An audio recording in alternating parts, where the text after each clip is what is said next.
আমার আন্টি দেখতে অনেক সুন্দর ছিল। তিনি সব সময় শাড়ি পরে থাকতেন, যা তাকে আরও সুন্দর করে তুলত। একটু স্বাস্থ্যবান হওয়ায় সব কিছুতেই তাকে অসাধারণ লাগত। কিন্তু জানি না কেন তিনি সব সময় বাড়ির বারান্দায় নাইট ড্রেস পরে বসে থাকতেন, যা এলাকার সবাইকে ভাবিয়ে তুলত। আমার নাম রাহুল। আমি একটি মধ্যবিত্ত পরিবারের ছেলে। আমরা শহরের এক ব্যস্ত এলাকায় বাস করতাম, যেখানে প্রতিবেশীদের জীবনযাত্রার খুঁটিনাটি প্রায় সবার জানা থাকত। আমাদের গলির সবাই একে অপরের সঙ্গে ভালো সম্পর্ক রাখত, বিশেষ করে আমাদের সামনের বাড়ির পরিবারটির সঙ্গে। সেই বাড়ির একজন মহিলা, যিনি আমার মায়ের খুব ভালো বন্ধু ছিলেন, তাকে আমি ও আন্টি কি বলে ডাকতাম। একদিন আমি নিজের কাজ নিয়ে খুব ব্যস্ত ছিলাম। তখনই মনে হলো যেন কেউ আমাকে লক্ষ্য করছে। আমি পেছন ফিরে দেখি সামনের বাড়ির ৩৫ বছর বয়সী সেই মহিলা আমাকে তাকিয়ে দেখছেন। তার দৃষ্টি আমার মনে এক অদ্ভুত অনুভূতির সৃষ্টি করল, যা আগে কখনো হয়নি। আমি যখন নিজের কাজকর্ম নিয়ে ব্যস্ত থাকতাম, তখন প্রায় মনে হতো কেউ আমাকে দেখছে। আমি পেছন ফিরে দেখলে বুঝতে পারতাম সামনের বাড়ির আন্টি আমায় লক্ষ্য করছেন। এটা যেন প্রতিদিনের অভ্যাসে পরিণত হয়েছিল। যখনই আমি গ্যারাজে আমার বাইকের কাজ করতাম, তখনও তিনি আমার দিকে এক দৃষ্টিতে তাকিয়ে থাকতেন। একদিন তিনি আমার পাশ দিয়ে যাওয়ার সময় বললেন, তুমি তো কখনো আমাদের বাড়িতে আসো না, একদিন এসো, কিছু জিনিস তোমার সাহায্যে পরিষ্কার করতে হবে। তার কথা শুনে আমি বেশ অবাক হলাম, কারণ তার বলার ভঙ্গি আমার কাছে অদ্ভুত লাগল। তবে আমি বিষয়টি নিয়ে বেশি ভাবিনি, কারণ তাকে দেখার পর আমি মনে মনে তার কথা অনেক ভাবতাম। কয়েকদিন পর তার কথা মতো আমি তার বাড়িতে গেলাম। তিনি আমাকে বললেন, আজকের দুধটা খুবই ভালো, তুমি কি চা খাবে? দুধ চা বানিয়ে আনব। তার বলার ধরন আমাকে বেশ বিস্মিত করল। তিনি আমাকে নানা কথায় ব্যস্ত রাখলেন এবং প্রায় ১ ঘন্টা সময় কাটালাম সেখানে। তার হাতে রান্না করা চা অনেক সুন্দর লাগছিল আমার কাছে। পরে কোনোভাবে অজুহাত দিয়ে আমি বাড়ি ফিরে এলাম। বাড়ি ফিরে তার কথাগুলো নিয়ে ভাবতে লাগলাম। তিনি কেন এমনভাবে কথা বলছিলেন তা আমার কাছে পরিষ্কার ছিল না। আমি তাকে আন্টি বলে ডাকতাম, অথচ তার আচরণ ও কথাবার্তা আমাকে একদম ভিন্ন রকম লাগছিল। যদিও আমি বিষয়টি নিয়ে বেশি চিন্তা না করে এড়িয়ে গেলাম। সেদিন বিকেলে আমি গলিতে হাঁটছিলাম। হঠাৎ সামনের বাড়ির আন্টি আমাকে ডাকলেন এবং বললেন, তোমার একটু সাহায্য দরকার। তার কথায় সাড়া দিয়ে আমি তার সঙ্গে বাড়ির ভিতরে গেলাম। ভেতরে গিয়ে দেখলাম আন্টি বেশ খোলা মনের ভঙ্গিতে আমার সঙ্গে কথা বলছেন। তখন তিনি একটি সুন্দর নাইট ড্রেস পরেছিলেন। আমি জানতে চাইলাম, কাজ কি? তিনি হেসে বললেন, বলছি, আগে বসো। আমার মনে পড়ল আন্টির স্বামী বেশিরভাগ সময় বাড়ির বাইরে থাকেন, আর তিনি বেশিরভাগ সময় বাড়িতে একা থাকেন। সেদিন আন্টি একটি আধুনিক পোশাক পরেছিলেন এবং হাসিমুখে বললেন, চা খাবে? আমি না বললে তিনি বললেন, তাহলে দুধই খাও, দুধটা খুব তাজা। আমি কিছু বলার আগেই তিনি রান্নাঘরে গেলেন দুধ এর গ্লাস আনতে। ফিরে এসে তিনি যখন দুধের গ্লাসটা আমাকে দিলেন, তখন হঠাৎ তার হাত আমার হাতে একটু ছুঁয়ে গেল। ঘটনাটি আমাকে কিছুটা অস্বস্তিতে ফেলল, তবে আমি বিষয়টি এড়িয়ে যাওয়ার চেষ্টা করলাম। কিন্তু মনে হচ্ছিল আন্টির উদ্দেশ্য আরেক রকম। তিনি হেসে বললেন, আজ তোমাকে ঠিক সময়ে গলিতে দেখলাম, তোমার সাহায্যটা খুব দরকার। আমি জিজ্ঞাসা করলাম, কি সাহায্য দরকার? তিনি বললেন, বাড়ির কিছু জিনিসপত্র অন্য একটি ঘরে নিয়ে যেতে হবে। তোমার আঙ্কেল বাড়িতে নেই, তাই তোমার সাহায্য নিতে চাই। আমি কিছুক্ষণ ভেবে বললাম, ঠিক আছে, কোথায় জিনিসগুলো? তিনি আমাকে স্টোর রুমের দিক দেখিয়ে দিলেন। সাহায্য বলতে দুটি ছোট কার্টন ছিল, যা খুব বেশি ভারীও ছিল না। এমনকি একজন মহিলা নিজেও সহজেই রাখতে পারতেন। আমি কার্টন দুটি তুলে নিয়ে তার দেখানো জায়গায় রেখে দিলাম। কাজ শেষ করে নিজের বাড়ি ফিরে যেতে চাইলাম, কিন্তু আন্টি আমার হাত ধরে বললেন, এত তাড়া কিসের? একটু বিশ্রাম নেও, তারপর চলে যেও। কিন্তু আমি আর সেখানে অপেক্ষা করলাম না। এরপরও একাধিকবার তিনি বিভিন্ন অজুহাতে আমাকে ডেকে পাঠাতেন। তার এই বারবার আমাকে ডাকার উদ্দেশ্যটা আমার কাছে পরিষ্কার ছিল না। কিন্তু যখনই আমি তার বাড়িতে যেতাম, আমি লক্ষ্য করেছিলাম তিনি সব সময় সাজগোজ করে থাকতেন, যা আমাকে বেশ অবাক করত। তার মধ্যে আমার কোনো বিশেষ আগ্রহ ছিল না। আমাদের বয়সের পার্থক্যও বেশ ছিল, কিন্তু তার মধ্যে আমার প্রতি কেন এই ধরনের আগ্রহ ছিল তা আমার কাছে পুরোপুরি রহস্যই রয়ে গেল। একদিন সন্ধ্যায় কাজ শেষে বাড়ি ফিরে এসে দেখলাম দরজায় তালা। পরে জানতে পারলাম হঠাৎ করে আমাদের আত্মীয়দের বাড়িতে কিছু জরুরি ঘটনা ঘটেছে, তাই পরিবারের সবাই সেখানে চলে গিয়েছে। মা আমাদের পাশের বাড়ির আন্টির কাছে চাবি দিয়ে গেছেন। আমি দরজায় নক করতেই আন্টি সঙ্গে সঙ্গে বেরিয়ে এলেন। তিনি বললেন, তোমার মা আমাকে চাবি দিয়ে গেছেন, তুমি চাইলে একটু সময় আমাদের বাড়িতে কাটাতে পারো। আমি তো একা আছি। আমি বললাম, চাবি দিন, আমি আমার ঘরে যাব। কিন্তু তিনি বারবার বলছিলেন, একা ঘরে গিয়ে কি করবে, একটু আমার এখানে বসো। আমিও তো একা আছি এই বাড়িতে, আমাকেও ভালো লাগছে না। তাই তুমি কিছুক্ষণ এখানে থাকলে আমরা বসে একটু গল্প করাতাম, তাতে হয়তো একটু ভালো সময় কাটানো যেত। একা একা এই বাড়িতে আমি বোর হয়ে যাচ্ছি। তার 3 বার বলার পর আমি আর না করতে পারলাম না। তার কথামতো তার বাড়িতে ঢুকলাম। ভেতরে ঢুকেই তিনি এক গ্লাস পানি এনে আমার সামনে রাখলেন। তারপর বললেন, তোমাকে খুব ক্লান্ত দেখাচ্ছে। তিনি আমার ব্যাগটা তুলে সাইডে রেখে দিলেন। আন্টির আচরণে আমি একটু অবাক হচ্ছিলাম। এমন যত্ন সাধারণত মানুষ খুব কাছের কারো জন্যই করে। তার কিছুক্ষণ পর তিনি আমার সামনে খাবার এনে দিলেন। আমি ঘড়ির দিকে তাকিয়ে দেখলাম রাত 10টা বাজে। খিদে পেয়েছিল, তাই খাবার খেয়ে নিলাম। আন্টির এই যত্ন করার ধরন আমাকে বেশ ভালো লাগছিল। আগে কখনো এমন মনোভাব তার মধ্যে দেখিনি। সন্ধ্যায় খেতে বসার সময় আন্টি আমার সামনে বসেছিলেন। খেতে খেতে আমার দৃষ্টি বারবার তার দিকে চলে যাচ্ছিল। আমি লক্ষ্য করলাম তিনিও মাঝে মাঝে আমার দিকে তাকাচ্ছেন। খাওয়ার পর তিনি বললেন, তোমার পরিবারের কেউ এখনো ফিরে আসেনি, তাই আজ রাতে আমার বাড়িতেই থেকে যাও। আমি তোমার সব খেয়াল রাখব, তোমার কোনো অসুবিধা হবে না। তার কথাগুলো যেন এক ধরনের বিশেষ যত্নের বার্তা দিচ্ছিল। তিনি যেভাবে আমার খেয়াল রাখছিলেন, আমি মনে মনে ভাবছিলাম, কেমন হতো যদি আমার স্ত্রীও এমন হতো। বিয়ে করলে আন্টির মতো এমন সুন্দর নারীকেই করব। এইসব ভাবনায় ডুবেছিলাম যখন আন্টি হঠাৎ আমার কাছে এসে আমার মাথায় হাত বুলিয়ে বললেন, আজ তো তুমি অনেক দেরি করে এসেছ, নিশ্চয়ই খুব ক্লান্ত হয়ে গেছ। আমি তোমার মাথায় একটু মালিশ করে দিই। তার হাতের স্পর্শ আমাকে স্বস্তি দিচ্ছিল, কিন্তু আমার মনে নানা রকম চিন্তা ঘুরপাক খাচ্ছিল। আমার পরিবারের কেউ সেদিন ফিরে আসবে না বলেই মনে হচ্ছিল।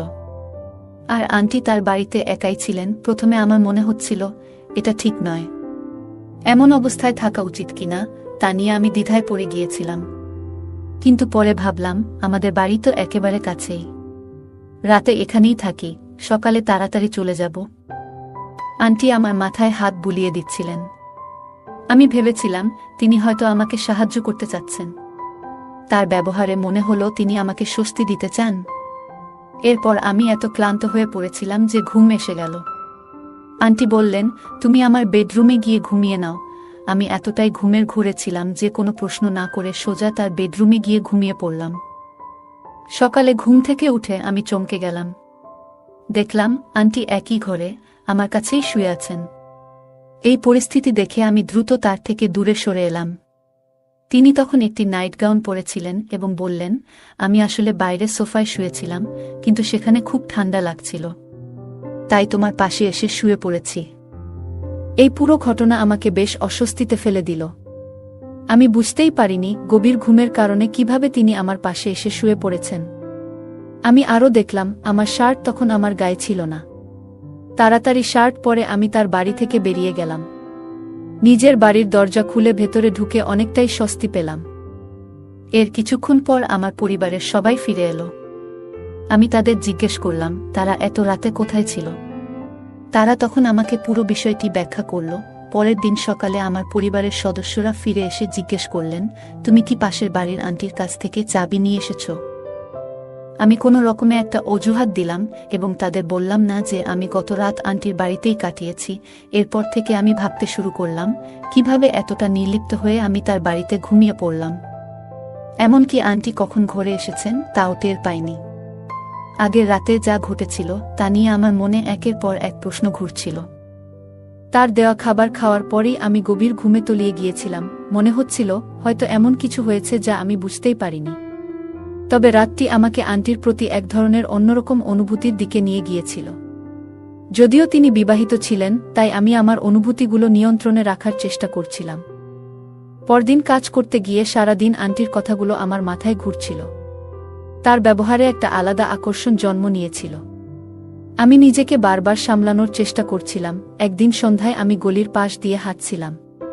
দেখলাম আন্টির বাড়ির দরজা বন্ধ। প্রতিদিন এই পথ দিয়ে যাওয়ার সময় তাকে প্রায় বারান্দায় দেখা যেত। তিনি সুন্দর করে সাজগোজ করে বারান্দায় বসে থাকতেন, কিন্তু সেদিন তাকে কোথাও দেখা গেল না। এই পরিস্থিতি আমাকে আবার ভাবনায় ফেলে দিল। বারবার তার কথা আমার মনে হচ্ছিল। সেদিন সকালে আমি প্রতিদিনের মতো বাইরে বের হয়েছিলাম।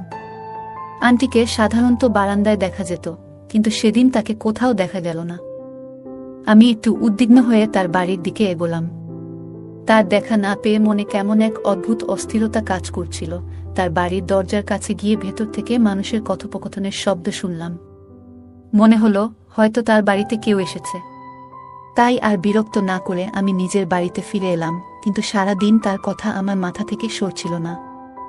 মনে হচ্ছিল তাকে একবার দেখার খুব প্রয়োজন। এই চিন্তায় বারবার মন উতলা হচ্ছিল।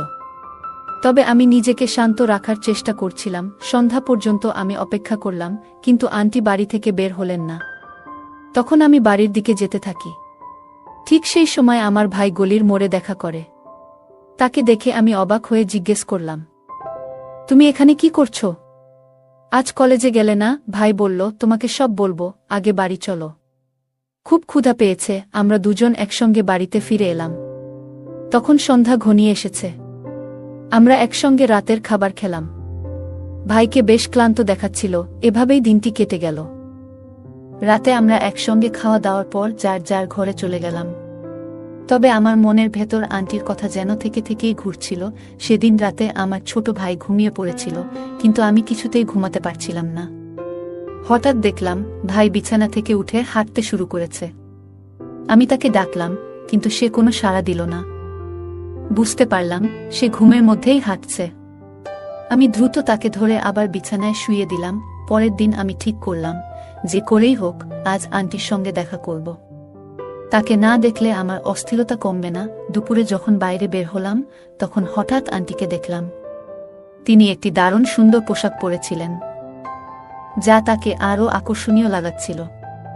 আমি তার সঙ্গে কথা বলতে যাচ্ছিলাম, ঠিক তখনই তিনি বললেন, তোমার একটু সাহায্য দরকার, তুমি কি আমার সঙ্গে যাবে? তার সাহায্যের ধরন আমার কাছে কিছুটা পরিষ্কার ছিল। আমি এক মুহূর্ত না ভেবে বললাম, হ্যাঁ অবশ্যই। আন্টি বললেন, আমাকে তোমার সঙ্গে বাইরে যেতে হবে। আমি সম্মতি জানালাম। কিছুক্ষণ পর তিনি পুরোপুরি প্রস্তুত হয়ে এলেন। তাকে দেখে আমি মুগ্ধ হয়ে গেলাম। তিনি সত্যিই খুব সুন্দর লাগছিলেন। আন্টি আমার বাইকের পেছনে বসলেন, আর আমরা রওনা হলাম। তখন তিনি একটি সুন্দর শাড়ি পরেছিলেন, যাতে তাকে আরও সুন্দর লাগছিল। কিছুক্ষণের মধ্যেই আমরা সেই জায়গায় পৌঁছালাম যেখানে তিনি যেতে চেয়েছিলেন। জায়গাটি দেখে আমি কিছুটা অবাক হয়ে তাকে জিজ্ঞেস করলাম, তুমি আমাকে এখানে কেন আনলে?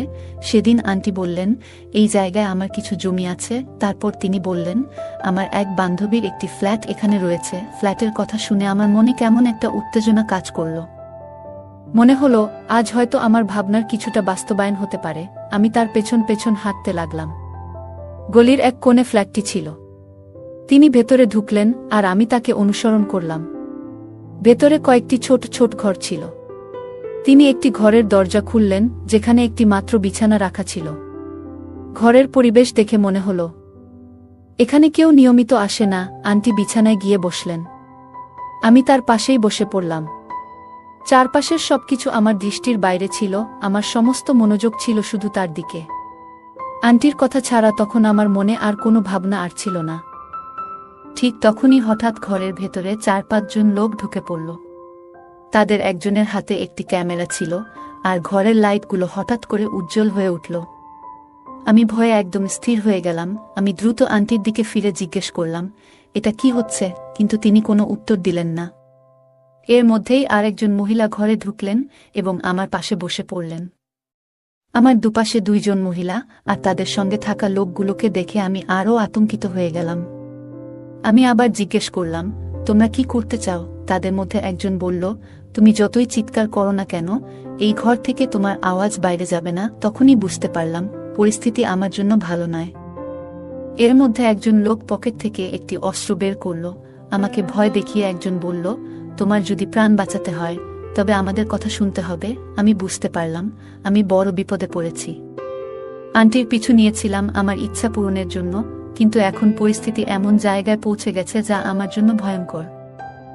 এরপর সেই দুই মহিলা আমার কাছে আসার চেষ্টা করল, আর ক্যামেরা হাতে থাকা ব্যক্তি আমাদের ভিডিও করতে লাগল। তখনই বুঝলাম এটা একটা ফাঁদ।